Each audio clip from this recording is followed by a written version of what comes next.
Orville's eyes were cold. "I follow Mr. Wade's lead. If you disrespect him, you're our enemy. Say one more word out of line and I'll break your legs." As everyone berated him, Gideon's face went pale.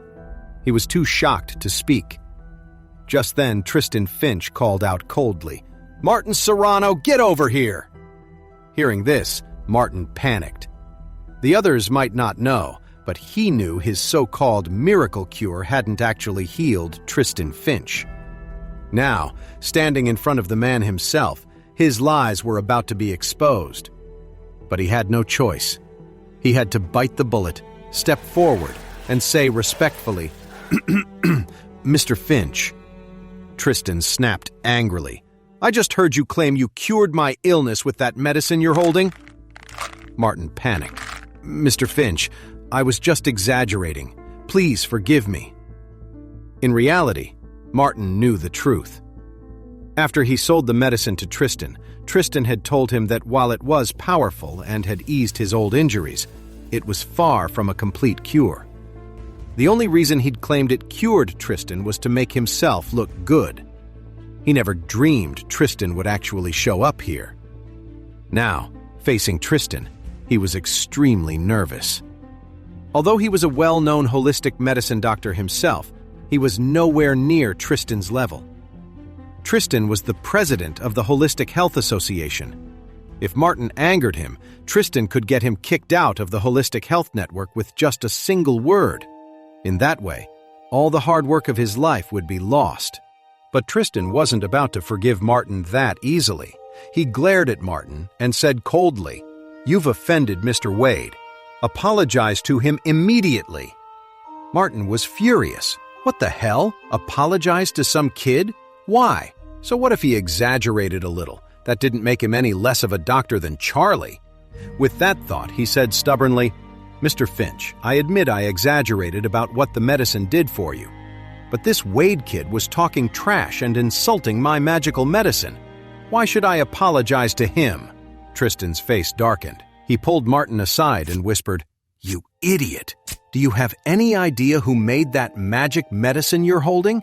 It was Mr. Wade. How dare you talk about him like that?" "What?" Martin cried out in disbelief. "This magical medicine? He made it?" Tristan said coldly, "Let me tell you the truth. A few days ago, Mr. Wade created an even more powerful magical medicine.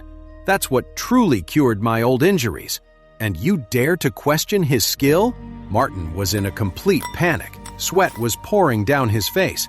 He quickly tried to explain, "Mr. Finch, I had no idea the magic medicine was made by Mr. Wade. If I had known, I never would have dared to do this." But before he could finish, Tristan cut him off coldly. "It's too late for that. After this, I'm going to recommend that the State Medical Board permanently revoke your medical license." The moment Tristan said that, all the color drained from Martin's face. A cold sweat broke out all over his body. He was scared to death. In a flash, he dropped to his knees right in front of Charlie, bowing his head to the floor, crying and begging, "Mr. Wade, I was wrong. I'm so sorry. I apologize. I lied to everyone. I didn't develop this magic medicine at all. I bought it. I have no idea if it can actually help with high paraplegia. I was just showing it off, trying to look important. I was careless. I didn't see who I was dealing with when I ran into you. Please, I'm begging you, don't ruin my life." After he finished speaking, he stayed on his knees, slapping his own face over and over as he apologized, completely breaking down in tears. Seeing this, Gideon was even more stunned. Claire and her mother Elaine were in shock too. Elaine had been counting on this famous Dr. Serrano for a favor, but who would have thought he'd be on his knees apologizing to Charlie? Gideon's face was pale, and he clenched his fists, feeling like Charlie had just stomped all over his pride. But he still refused to believe Charlie had any real power, and he certainly wasn't going to bow down to that loser. Unexpectedly, just then, Orville sneered at him and turned to Charlie for instructions. "Mr. Wade, what should I do with this guy?" He was standing right in front of Charlie, but he didn't dare act on his own. Otherwise, given Gideon's earlier disrespect toward Charlie, Orville would have dealt with him permanently. Charlie said calmly, "You can handle it." When Orville heard that, he was about to order his men to beat him up. But Christian Knox frowned and spoke up. "Hold on. I heard from Langston Reeve that you're the one who gave Mr. Wade a hard time at the auto show yesterday, right?" "That wasn't me!" Gideon panicked completely.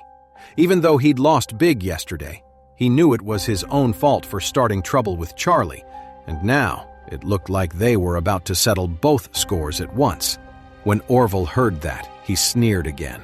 "Oh, so it was you, you idiot, who messed with Mr. Wade yesterday. All right, I'm going to show you what happens when you cross Mr. Wade." Then he immediately ordered his men, "Come on, throw this useless piece of trash out the window." Gideon was so terrified he couldn't pretend anymore. He dropped to his knees and cried out, "Mr. Charlie, I was wrong. I apologize to you. I'll never do it again. Please, forgive me this time." Charlie sneered. "Aren't you supposed to be some big shot? What do you expect me to do about this loser?" Gideon wailed, snot and tears running down his face. "Charlie, I was really wrong. I'm garbage. I'm a rag. I'm the biggest, smelliest rag in the world. Please, just let me go this one time." Charlie kicked him away and said coldly, "You should have thought about that before. You looked down on me then, and now I'm out of your league." After that, he yelled at Orville, "What are you waiting for?" Orville snapped to attention and hurriedly ordered his men, "Are you all just going to stand there? Get to it!" Without another word, several of Orville's men grabbed Gideon and with a street myth threw him out the window. Claire gasped, her hand flying to her mouth. Her heart pounded in her chest and her mind went completely blank. This was the 3rd floor. What would happen to Gideon if he fell? With that thought, she and Elaine rushed to the window. However, Gideon's life wasn't in immediate danger. He was just writhing on the lawn below, clutching his legs and screaming constantly. Since they were already at the hospital, a doctor arrived within moments and had him rushed to the emergency room. Claire let out a sigh of relief. Lately, Gideon had been coming on way too strong, and he kept insulting Charlie, which really disgusted her. Now that he had clearly broken his leg, it looked like he wouldn't be bothering her again for a while. Charlie took advantage of the distraction. He quietly walked over to Tristan Finch, took a pill he had refined a second time from his pocket, and whispered, "Mr. Finch, later, when you treat my father-in-law, give him this medicine afterward." Actually, on the way to the hospital, Charlie had planned to treat Jacob himself. With the pills he'd made, he could heal a spinal injury without any trouble. But after he got to the hospital, he found out that Gideon had invited the famous Dr. Serrano. With those two making a scene, his mother-in-law would never let him get involved. Besides, he was also worried that if he pulled out the magic medicine, it would just confuse his wife and mother-in-law, and it would be hard to explain. Now that Tristan Finch was here, it was the perfect opportunity for him to handle this. By letting Tristan heal Jacob, he could definitely explain it away. After all, Tristan Finch had a huge reputation, and people would believe he could perform medical miracles. Tristan understood his thinking but was still surprised.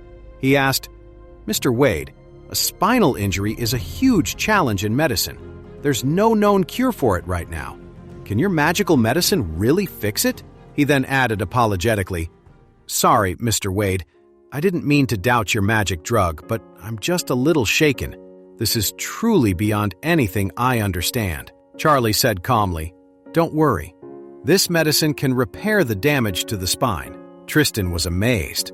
"Wow! If your father-in-law is cured, this will be a medical miracle. If word gets out, it'll shock the entire world. How could I possibly take credit for something like that?" Charlie replied casually, "You know I'm not someone who's looking for fame. Besides, I'm not in the medical field, so it wouldn't be right for me to do this. But you are. If you can cure a spine with holistic medicine and that story gets out, it would be a huge miracle for our field. It would make the whole world respect alternative medicine. So please don't refuse. When Tristan heard this, he nodded immediately, took the pill, and said respectfully, "Mr. Wade, I understand." Charlie suddenly remembered something and quickly added, "By the way, you only need half the capsule to treat the spinal injury. You can have the other half." Tristan trembled. Half a capsule could cure high paraplegia from a spinal injury? This was unbelievable. What made him even more excited was that Charlie was actually willing to give the other half to him. This was an incredible gift. After all, he had already taken the last medicine Mr. Wade had given him. Even though the magical medicine had healed old injuries that had plagued him his whole life, his supply was gone in an instant. Now, it seemed like everyone else still had the magic medicine given by Mr. Wade, but his was all used up. Tristan Finch felt a pang of regret, but he knew Charlie had already been so generous. He was too embarrassed to ask Charlie for more before he could even repay the first kindness. But now, Charlie was actually offering to give him half of the remaining medicine. This made him incredibly excited and moved. With this other half, he'd have another life-saving fallback for the future. Tristan was so overwhelmed with excitement that he felt like he could drop to his knees right there. Choking back tears, he nodded again and again. "Mr. Wade, your incredible kindness. I will never forget it." Charlie gave him a calm look and then said, "All right, go on and start the treatment. Don't make my wife worry."